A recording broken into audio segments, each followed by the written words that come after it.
ਸਤਿ ਸ਼੍ਰੀ ਅਕਾਲ, ਨਮਸਕਾਰ ਤੇ ਆਦਾਬ। ਮੈਂ ਹਾਂ ਹਰਜਿੰਦ ਮਾਂਗੜ ਤੇ ਤੁਸੀਂ ਦੇਖ ਰਹੇ ਹੋ ਇੰਡੋਜ਼ ਟੀਵੀ। ਸਵਾਗਤ ਹੈ ਜੀ ਸਾਰਿਆਂ ਦਾ। ਡੇਲੀ ਬੁਲੇਟਿਨ ਦੀ ਸ਼ੁਰੂਆਤ ਕਰਦੇ ਹਾਂ ਹੈਡਲਾਈਨਸ ਦੇ ਨਾਲ। ਭਾਰਤ ਵਿੱਚ ਕੋਰੋਨਾ ਵਾਇਰਸ ਦਾ ਕਹਿਰ ਇੱਕੋ ਦਿਨ 'ਚ ਆਏ ਸਭ ਤੋਂ ਵੱਧ 93,249 ਕੇਸ। 24 ਘੰਟੇ ਅੰਦਰ ਦੇਸ਼ ਵਿੱਚ 513 ਮੌਤਾਂ। ਛੱਤੀਸਗੜ੍ਹ ਵਿੱਚ ਨਕਸਲੀਆਂ ਨਾਲ ਮੁਕਾਬਲੇ 'ਚ 22 ਜਵਾਨ ਸ਼ਹੀਦ। ਸੁਰੱਖਿਆ ਬਲਾਂ ਦੇ 17 ਹੋਰ ਨੌਜਵਾਨਾਂ ਦੀਆਂ ਲਾਸ਼ਾਂ ਬਰਾਮਦ। ਤੇ ਸੰਯੁਕਤ ਕਿਸਾਨ ਮੋਰਚੇ ਵੱਲੋਂ FCI ਦੇ ਦਫ਼ਤਰ ਦਾ ਘਿਰਾਓ। ਅੱਜ ਦੇਸ਼ 'ਚ ਪੈਦਾ ਹੋ ਸਕਦਾ ਹੈ ਅੰਨ ਸੰਕਟ। ਰਾਜੇਬਾਲ ਜੀ। ਔਰ ਇਹਨਾਂ ਖਬਰਾਂ ਦੀ ਤਫਸੀਲ ਤੇ ਕੁਝ ਹੋਰ ਅਹਿਮ ਖਬਰਾਂ। ਭਾਰਤ ਦੀਆਂ 33ਵੀਆਂ ਕੌਮੀ ਆਸਟ੍ਰੇਲੀਆਈ ਸਾਲਾਨਾ ਸਿੱਖ ਖੇਡਾਂ ਨੂੰ ਸਮਰਪਿਤ ਮੈਲਬਰਨ, ਸਿਡਨੀ ਅਤੇ ਕੁਇਨਜ਼ਲੈਂਡ ਸੂਬੇ ਦੇ ਸ਼ਹਿਰ ਬ੍ਰਿਸਬੇਨ ਵਿੱਚ ਵੀ ਈਸਟਰ ਵੀਐਂਡ ਅਤੇ eagle sports complex mains field ਵਿਖੇ ਸੂਬਾ ਪੱਧਰੀ ਖੇਡਾਂ ਤੇ ਸੱਭਿਆਚਾਰਕ ਮੇਲਾ ਬਹੁਤ ਹੀ ਉਤਸ਼ਾਹ ਅਤੇ ਜੋਸ਼ੋ ਖਰੋਸ਼ ਨਾਲ ਕਰਵਾਇਆ ਗਿਆ ਹੈ।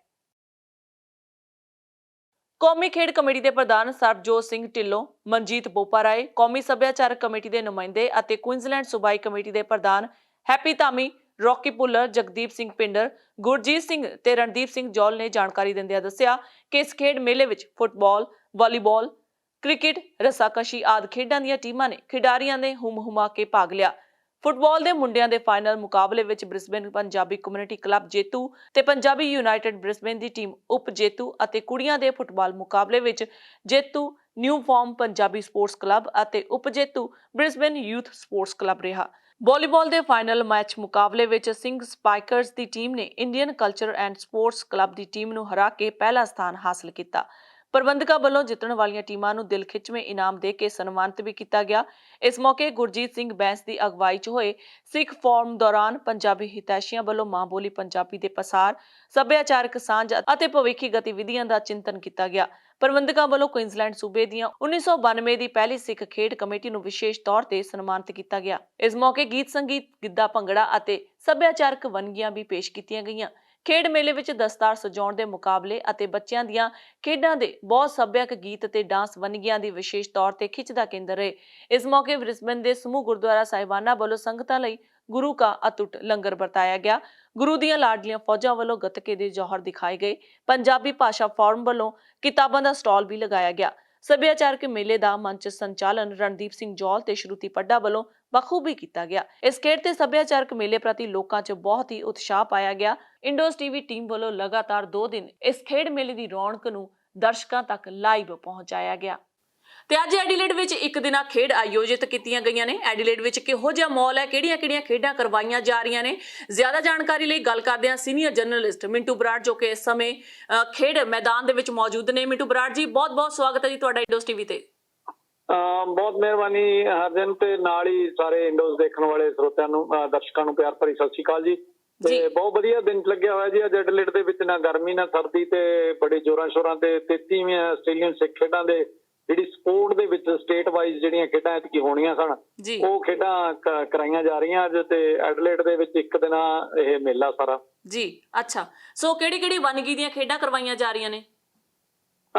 ਫਿਲਹਾਲ ਇੱਥੇ ਸੌਕਰ ਦੇ ਮੁਕਾਬਲੇ ਹੋਏ ਆ ਜੀ, ਹਾਕੀ ਦੇ ਮੁਕਾਬਲੇ ਹੋ ਰਹੇ ਆ, ਤੇ ਨਾਲ ਐਥਲੈਟਿਕਸ ਹੋ ਰਹੀਆਂ, ਤੇ ਨਾਲ ਛੋਟੇ ਜਿਹੜੇ ਫਨ ਦੇ, ਜਿਹੜੇ ਬੱਚਿਆਂ ਦੇ, ਬੀਬੀਆਂ ਦੇ, ਤੇ ਜਿਹੜੀਆਂ ਦੌੜਾਂ ਵਗੈਰਾ ਤੇ ਰੱਸਾਕਸ਼ੀ ਵਗੈਰਾ ਜਿਹੜੀਆਂ ਉਹ ਨਾਲ ਚੱਲੀ ਜਾਂਦੀਆਂ ਤੇ ਹੁੰਦੀਆਂ ਰਹਿਣੀਆਂ ਸ਼ਾਮ ਤੱਕ। ਤੇ ਕਾਫੀ ਉਤਸ਼ਾਹ ਪਾਇਆ ਜਾ ਰਿਹਾ। ਤੇ ਸਭ ਤੋਂ ਜਿਹੜੀ ਇੱਕ ਵੱਡੀ ਗੱਲ ਇਹ ਆ ਵੀ ਇਹ ਪਹਿਲੀ ਵਾਰ ਹੋਇਆ, ਮੈਨੂੰ ਲੱਗਦਾ ਸ਼ਾਇਦ ਜੇ ਕਹੀਏ ਆਸਟ੍ਰੇਲੀਆ ਦੇ ਇਤਿਹਾਸ 'ਚ ਵੀ, ਜੇ ਕਹੀਏ ਪਹਿਲੀ ਵਾਰ ਸਿੱਖ ਖੇਡਾਂ ਦੇ ਇਤਿਹਾਸ ਦੇ ਵਿੱਚ ਵੀ ਇਹ ਜਿਹੜੀਆਂ ਸਿੱਖ ਖੇਡਾਂ ਹੋ ਰਹੀਆਂ ਵੱਖੋ ਵੱਖਰੇ ਸ਼ਹਿਰਾਂ 'ਚ, ਇਕੱਲਾ ਇੱਕ ਐਡੀਲੇਡ ਇਹੋ ਜਿਹਾ ਸ਼ਹਿਰ ਆ ਜਿਹਦੇ ਵਿੱਚ ਬਿਨਾਂ ਅਨਾਊਂਸਮੈਂਟ ਤੋਂ ਹੋਈਆਂ।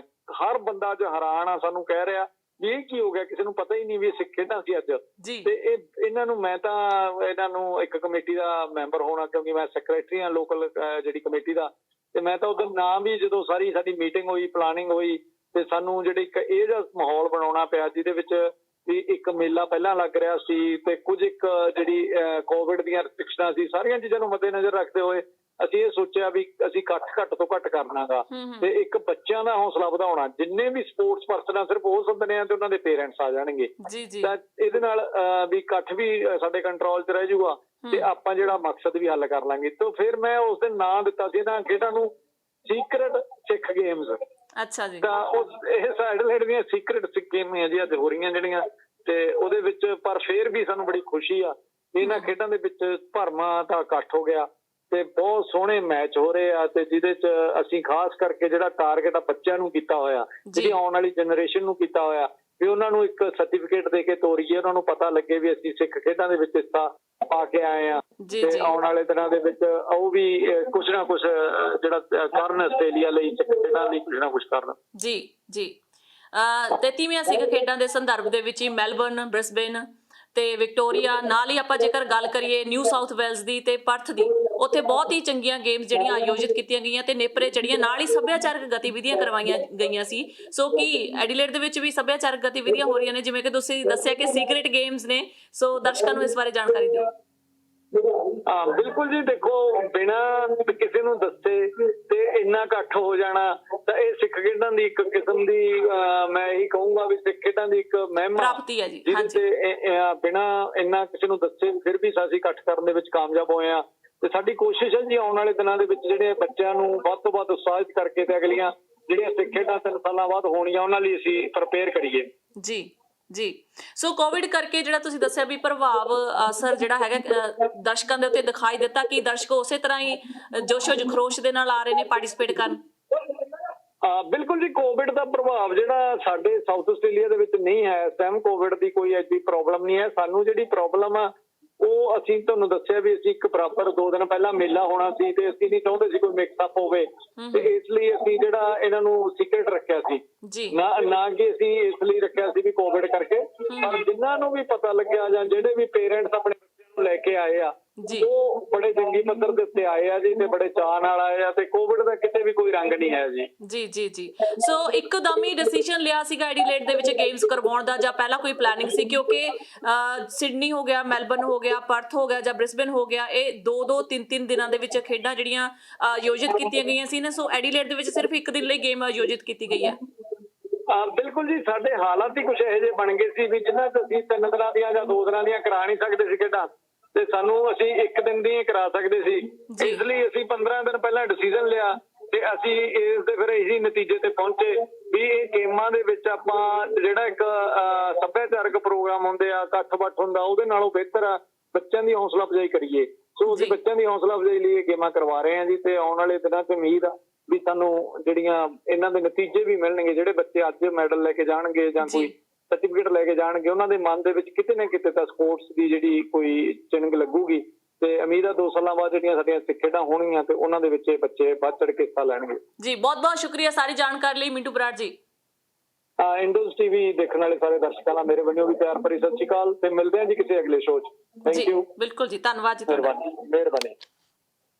ਆਸਟ੍ਰੇਲੀਆ ਦੇ ਸ਼ਹਿਰ ਬ੍ਰਿਸਬੇਨ ਵਿੱਚ ਪਿਛਲੇ 1 ਦਹਾਕੇ ਤੋਂ ਕਾਰਜਸ਼ੀਲ ਸੰਸਥਾ ਇੰਡੋਜ਼ ਹੋਲਡਿੰਗ ਵੱਲੋਂ ਆਪਣੇ 10 ਸਾਲਾਂ ਦੇ ਸਫ਼ਰ ਨੂੰ ਸਮਰਪਿਤ ਇੱਕ ਸਮਾਗਮ ਸਥਾਨਕ ਇੰਡੋਜ਼ ਪੰਜਾਬੀ ਲਾਇਬ੍ਰੇਰੀ ਵਿਖੇ ਕਰਵਾਇਆ ਗਿਆ, ਜਿੱਥੇ 10 ਸਾਲਾਂ ਦੇ ਅਰਸੇ ਤੋਂ ਵੱਖ-ਵੱਖ ਖਿੱਤਿਆਂ 'ਚ ਯੋਗਦਾਨ ਦੇਣ ਵਾਲੇ ਰਸ਼ਪਾਲ ਹੇਅਰ, ਜੋ ਕਿ ਇੰਡੋਜ਼ ਟੀਵੀ ਦੇ ਡਾਇਰੈਕਟਰ ਵੀ ਨੇ, ਤੇ ਸਰਬਜੀਤ ਸੋਹੀ ਦਾ ਸਨਮਾਨ ਕੀਤਾ ਗਿਆ। 10 ਸਾਲਾਂ ਦੇ ਅਰਸੇ ਦੌਰਾਨ ਲੇਖਕਾਂ ਦੀਆਂ ਗਤੀਵਿਧੀਆਂ ਅਤੇ ਗਰੁੱਪ ਨੂੰ ਅਗਵਾਈ ਦੇਣ ਲਈ ਰਸ਼ਪਾਲ ਹੇਅਰ ਅਤੇ ਸਰਬਜੀਤ ਸੋਹੀ ਨੂੰ ਵਿਸ਼ੇਸ਼ ਇੰਡੋਜ਼ ਪੰਜਾਬੀ ਆਈਕਨ ਪੁਰਸਕਾਰ ਨਾਲ ਸਨਮਾਨਿਤ ਕੀਤਾ ਗਿਆ। ਇਸ ਮੌਕੇ ਇੰਡੋਜ਼ ਹੋਲਡਿੰਗਜ਼ ਦੇ ਸਾਹਿਤ ਵਿੰਗ ਇੰਡੋਜ਼ ਪੰਜਾਬੀ ਸਾਹਿਤ ਅਕੈਡਮੀ ਆਫ ਆਸਟ੍ਰੇਲੀਆ ਦੇ 10 ਸਾਲਾਂ ਦੇ ਅਰਸੇ ਦੌਰਾਨ ਲੇਖਕਾਂ ਦੀਆਂ ਗਤੀਵਿਧੀਆਂ ਅਤੇ ਗਰੁੱਪ ਨੂੰ ਅਗਵਾਈ ਦੇਣ ਲਈ ਰਸ਼ਪਾਲ ਹੇਅਰ ਅਤੇ ਸਰਬਜੀਤ ਸੋਹੀ ਨੂੰ ਵਿਸ਼ੇਸ਼ ਇੰਡੋਜ਼ ਪੰਜਾਬੀ ਆਈਕੋਨਿਕ ਪੁਰਸਕਾਰ ਨਾਲ ਸਨਮਾਨਿਤ ਕੀਤਾ ਗਿਆ। ਇਸ ਮੌਕੇ ਇੰਡੋਜ਼ ਹੋਲਡਿੰਗਜ਼ ਦੇ ਸਾਹਿਤ ਵਿੰਗ ਇੰਡੋਜ਼ ਪੰਜਾਬੀ ਸਾਹਿਤ ਅਕੈਡਮੀ ਆਫ ਆਸਟ੍ਰੇਲੀਆ ਦੇ 5 ਸਾਲਾ ਸਫ਼ਰ ਦੇ ਇਤਿਹਾਸ ਨੂੰ ਦਰਸਾਉਂਦੀ ਪੁਸਤਕ ਇਸਪਾ ਸੋਬਿਨਾਰ ਵੀ ਰਿਲੀਜ਼ ਕੀਤੀ ਗਈ। ਪ੍ਰਬੰਧਕਾਂ ਨੇ ਦੱਸਿਆ ਕਿ ਬ੍ਰਿਸਬੇਨ ਸ਼ਹਿਰ 'ਚ ਹਰ ਪਹਿਲਕਦਮੀ ਇਸ ਗਰੁੱਪ ਵੱਲੋਂ ਹੀ ਕੀਤੀ ਗਈ, ਚਾਹੇ ਉਹ ਸੱਭਿਆਚਾਰਕ ਗਤੀਵਿਧੀਆਂ ਹੋਣ, ਖੇਡਾਂ ਜਾਂ ਸਾਹਿਤ ਨਾਲ ਜੁੜੀਆਂ ਹੋਈਆਂ ਗਤੀਵਿਧੀਆਂ ਹੋਣ। ਇਸ ਮੌਕੇ ਗੁਰੂ ਨਾਨਕ ਸਿੱਖ ਟੈਂਪਲ ਦੇ ਪ੍ਰਧਾਨ ਅਮਰਜੀਤ ਸਿੰਘ ਮਾਹਲ, ਬੋਪਾ ਰਾਏ, ਦਲਵੀਰ ਸਿੰਘ ਹਲਬਾਰਵੀ, ਸੁਰਜੀਤ ਸੰਧੂ ਅਤੇ ਹੋਰ ਸ਼ਖਸੀਅਤਾਂ ਮੌਜੂਦ ਸਨ।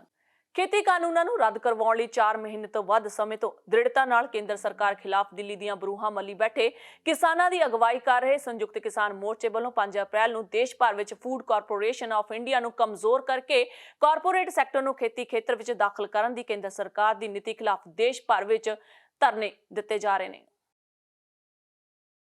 ਸੰਯੁਕਤ ਕਿਸਾਨ ਮੋਰਚੇ ਦੇ ਆਗੂ ਡਾਕਟਰ ਦਰਸ਼ਨਪਾਲ ਨੇ ਦੱਸਿਆ ਕਿ ਭਾਰਤ ਸਰਕਾਰ ਵੱਲੋਂ FCI ਦਾ ਗਲਾ ਘੁੱਟ ਕੇ ਕਾਰਪੋਰੇਟਾਂ ਨੂੰ ਕਿਸਾਨਾਂ ਦੀਆਂ ਫਸਲਾਂ ਦੀ ਖਰੀਦ ਦਾ ਕੰਮ ਸੌਂਪਣ ਲਈ ਜ਼ਖੀਰੇਬਾਜ਼ੀ ਖਿਲਾਫ ਕਾਨੂੰਨਾਂ ਨੂੰ ਪੇਤਲਾ ਕਰਨ ਦੀ ਸਾਜ਼ਿਸ਼ ਖਿਲਾਫ ਅਤੇ FCI ਦੀ ਖਰੀਦ ਪ੍ਰਣਾਲੀ ਮਜ਼ਬੂਤ ਕਰਨ ਦੀ ਮੰਗ ਤੇ ਦੇਸ਼ ਭਰ ਵਿੱਚ ਸਰਕਾਰੀ ਖਰੀਦ ਏਜੰਸੀ ਦੇ ਦਫ਼ਤਰਾਂ ਦਾ ਕਿਸਾਨ ਘਿਰਾਓ ਕਰਨਗੇ। ਉਹਨਾਂ ਦੱਸਿਆ ਕਿ ਖੇਤੀ ਕਾਨੂੰਨਾਂ ਖਿਲਾਫ ਤੇ ਘੱਟੋ-ਘੱਟ ਖਰੀਦ ਗਰੰਟੀ ਕਾਨੂੰਨ ਸਮੇਤ ਹੋਰ ਮੰਗਾਂ ਲਈ ਸੰਘਰਸ਼ ਕਰ ਰਹੇ ਕਿਸਾਨਾਂ ਵੱਲੋਂ ਸਥਾਨਕ ਅਧਿਕਾਰੀਆਂ ਰਾਹੀਂ ਖਪਤਕਾਰ ਮਾਮਲਿਆਂ ਦੇ ਮੰਤਰੀ ਨੂੰ ਮੰਗ ਪੱਤਰ ਕੇਂਦਰ ਨੂੰ ਭੇਜਿਆ ਜਾਵੇਗਾ। ਮੋਰਚੇ ਨੇ ਮੰਗ ਕੀਤੀ ਹੈ ਕਿ ਜ਼ਮੀਨ ਦੀ ਜਮਾਬੰਦੀ ਜਮ੍ਹਾਂ ਕਰਨ ਦਾ ਫੈਸਲਾ ਵਾਪਸ ਲਿਆ ਜਾਵੇ ਤੇ ਫਸਲ ਦੀ ਅਦਾਇਗੀ ਕਾਸ਼ਤਕਾਰ ਨੂੰ ਕੀਤੀ ਜਾਵੇ।